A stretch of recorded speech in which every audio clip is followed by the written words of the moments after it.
আওয়ামী লীগ নাকি রাজনৈতিক দল এবং এই রাজনৈতিক দল নিয়ে সিদ্ধান্ত আসার এখতিয়ার নাকি তাদের নেই।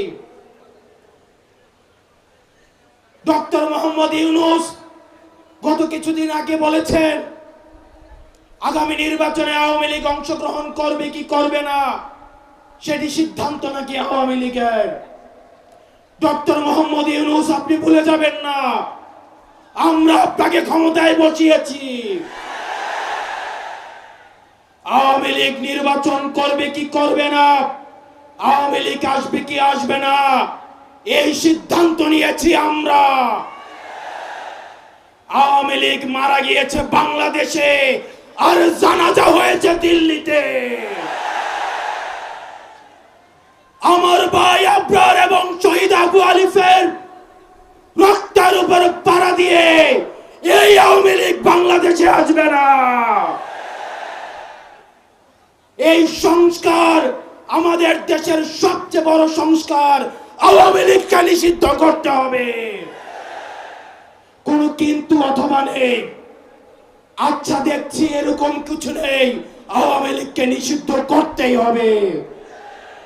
আপনারা ভুলে গেলে চলবে না, আওয়ামী লীগ কোন রাজনৈতিক দল নয়। ৭১ পরবর্তী সময়ে আপনারা দেখেছেন শেখ মুজিব সর্বপ্রথম বাকশাল কায়েম করে গণতন্ত্রকে গলা টিপে হত্যা করেছে। এই বাকশালী দিয়ে ৩০,০০০ জাসদ কর্মীকে হত্যা করে সারা বাংলাদেশে কসাইতন্ত্র কায়েম করেছে। আওয়ামী লীগের লুটপাটের কারণে আপনারা দেখেছেন ৭৪-এর দুর্ভিক্ষে ১৫ লক্ষ মানুষ মারা গিয়েছে। আমরা বারবার করে বলতে চাই আওয়ামী লীগ কোন রাজনৈতিক দল নয়, আওয়ামী লীগ হচ্ছে একটি সন্ত্রাসী সংগঠন।